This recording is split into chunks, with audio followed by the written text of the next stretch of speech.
Hello everyone, welcome to ऑप्ट्यूसिस।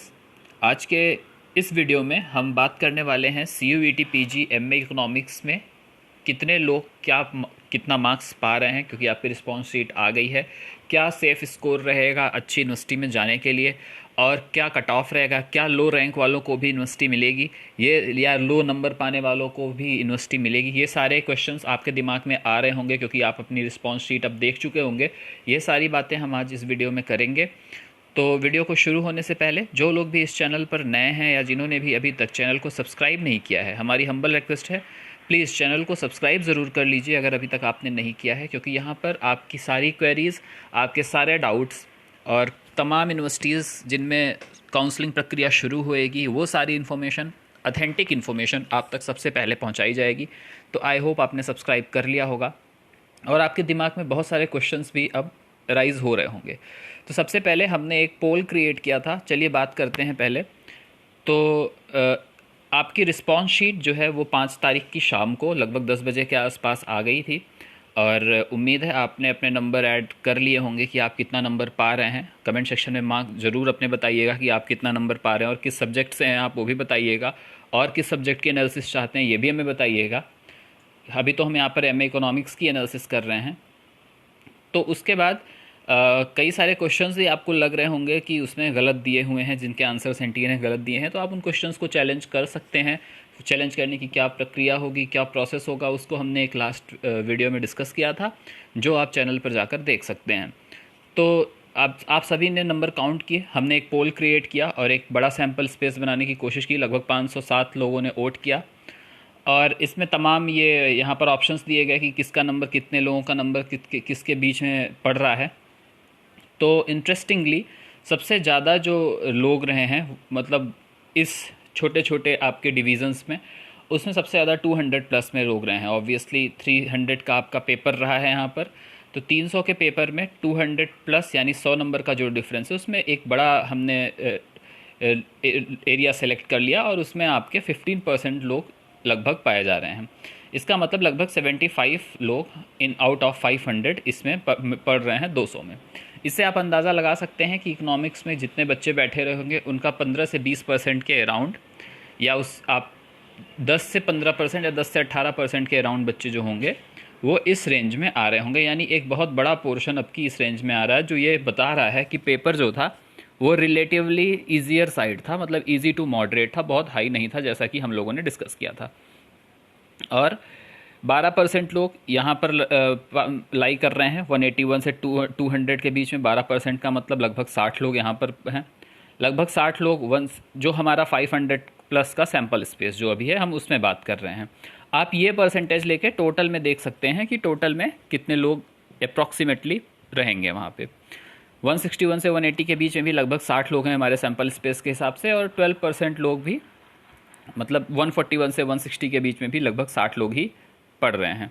तो एक तरह से आप देखिए कि जो मोस्ट ऑफ द पीपल हैं, यानी अगर हम केवल 140 के ऊपर देखें और 200 तक देखें, तो उसमें 50% जो लोग हैं वहाँ पर आ जा रहे हैं, और एक 15% लोग वो 200 से प्लस नंबर पा रहे हैं। अब इसका मतलब क्या होता है, अब जो 200 प्लस मार्क्स पा रहे हैं, थोड़ा सा नीचे भी चले जाते हैं हम, 14% लोग जो कि एक सेकंड सबसे हाईएस्ट है, वो 101 से 120 के बीच में है। यानी ये आपका नंबर बनता है लगभग 70 लोग के आसपास। और यहाँ पर लगभग 40 लोग 81 से 100 और 40 इनमें भी हैं। तो अब बहुत सारे लोग जो 50 से नीचे होंगे या 80 से नीचे होंगे या 100 से नीचे होंगे, उनको बड़ी टेंशन होगी कि क्या उनका सिलेक्शन होएगा या नहीं होएगा, कट ऑफ क्या रहेगी। सबसे बड़ा क्वेश्चन आपके सामने ये होगा।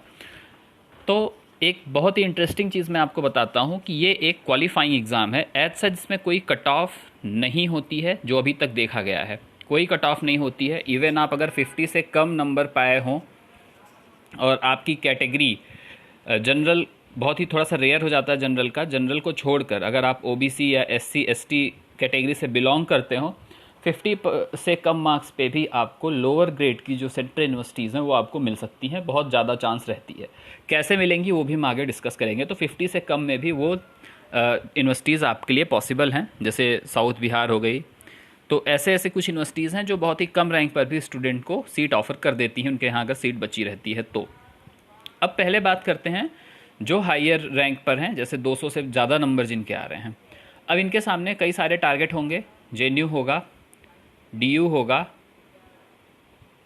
और बीएचयू होगा, एचसीयू होगा, ये सारे इनके टारगेट होंगे। ये लोग इन सारी यूनिवर्सिटीज़ में जाने के लिए सोचेंगे। अब इसमें भी कई सारे राउंड होते हैं। अब इनके अलग अलग फॉर्म आएंगे। एक नई थोड़ी सी जानकारी आ रही है कि डीयू, बीएचयू और एचसीयू, ये 3 यूनिवर्सिटीज़ अपना एक कॉमन पोर्टल बनाने जा रही हैं। ऐसा एक सुनने में आया है, हालांकि ये ऑफिशियल नहीं है। अगर ऐसा कुछ होगा तो उसकी इन्फॉर्मेशन आएगी, बट ये एक र्यूमर आप अभी कह लीजिए, क्योंकि अभी तक इसकी कोई कंफर्मेशन नहीं है। तो एक र्यूमर मान सकते हैं कि कॉमन पोर्टल बनाने जा रहे हैं। अदरवाइज़ अलग अलग सबके फॉर्म आते हैं, सबके फॉर्म की अपनी फ़ीस होती है जो आपको डिपॉजिट करनी होती है। वो फ़ीस भरने के बाद आप इनमें अप्लाई करते हो अकॉर्डिंग टू योर रैंक। अब ऐसा मत करना कि आपके नंबर 100 के आसपास हैं और आप जेएनयू में अप्लाई कर रहे हो, ये थोड़ा सा इलॉजिकल हो जाएगा, आपके पैसे फालतू उसमें चले जाएंगे। तो जो लोग 200 से ऊपर हैं वो रिस्क ले सकते हैं। जो लोग 230, 240 से ऊपर अपने आप को सोच रहे हैं, अब इन 200 से ऊपर वालों को भी एक बार हमें थोड़ा सा देखना होगा कि कैसे हैं, कितने लोग हैं, किस रेंज में हैं। लेकिन अगर आप 200 से ऊपर हैं तो आपको ये 3-4 यूनिवर्सिटीज़ तो बहुत ही आसानी से मिल जाएंगी। इसमें भी आप जितना, अगर अब आप देख लीजिए कि अगर आप 250 के आसपास हैं तो आपको जेएनयू मिल सकता है, डीयू भी मिल सकता है। तो उसी अकॉर्डिंग अब आपकी प्रेफरेंस रहेगी। जो लोग लोअर कैटेगरी में हैं वो क्या होगा उनके लिए, अगर हम देखें बात करें तो जैसे university of south, central university of south Bihar है, और ऐसे कई सारी और छोटी छोटी यूनिवर्सिटीज़ हैं जो जिनके बारे में हम डिस्कस करेंगे आने वाले वीडियोज़ में, वो आपको मिल सकती हैं। इसलिए आपको भी बहुत घबराने की ज़रूरत नहीं है अगर आपको यूनिवर्सिटी कोई ना कोई चाहिए तो। अदरवाइज़ फिर स्टेट यूनिवर्सिटीज़ हैं, प्राइवेट कॉलेजेस हैं, बहुत सारे ऑप्शंस आपके पास रहते हैं। तो ये हो गया। कट ऑफ नामक कोई चीज़ होती नहीं है, तो इस तरह से कोई एक फ़िक्स कट ऑफ नहीं आता है।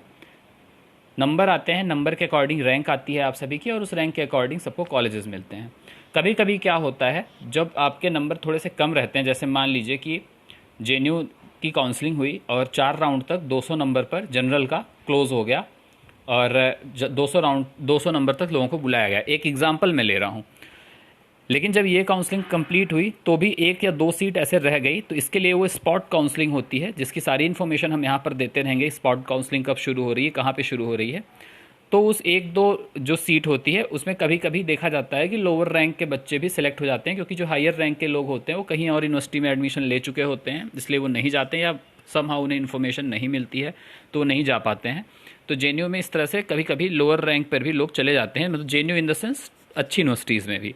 तो आपको अलर्ट रहना है, आपको अलर्ट इस बात का रहना है कि किस यूनिवर्सिटी में कब काउंसलिंग शुरू हो रही है, कितने राउंड कंप्लीट हो गए, क्या कट ऑफ जा रहा है, किस यूनिवर्सिटी में स्पॉट राउंड शुरू हो रहा है, और ये सारी इन्फॉर्मेशन आपको सिर्फ इसी चैनल पर लगातार मिलती रहेगी। तो इसको सब्सक्राइब ज़रूर किए रखिएगा।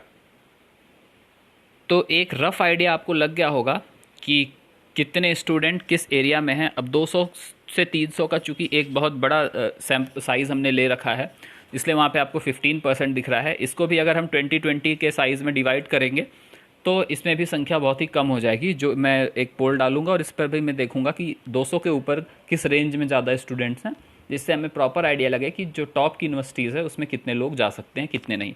उस पर वीडियो अभी आगे आएगा। और भी किसी सब्जेक्ट की अगर आपको एनालिसिस चाहिए कि कितने % लोग कितना नंबर पा रहे हैं, तो कमेंट सेक्शन में बताइएगा। साथ में अपना नंबर भी बताइएगा कि आप कितने नंबर पा रहे हैं और किस सब्जेक्ट से हैं। और कोई भी इन्फॉर्मेशन चाहिए होगी तो कमेंट सेक्शन में ज़रूर लिखिएगा। चैनल को सब्सक्राइब किए रखिएगा। धन्यवाद।